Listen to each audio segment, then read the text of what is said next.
This section helps you make design choices with Azure Network Services in order to offer best-in-class networking capability to your application workloads. We will take a peek on what is offered within Azure Networking portfolio and how to pick and place the right pieces to build up your cloud system.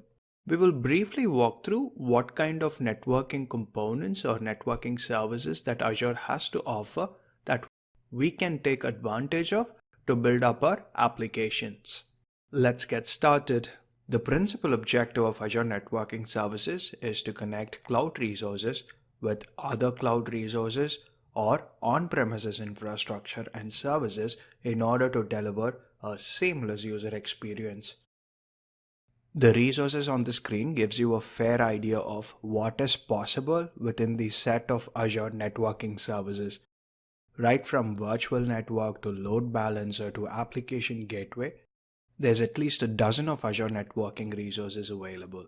But given that this course focuses mostly on high availability and application development from an engineering standpoint, we will focus on networking services that are very close to achieve this objective.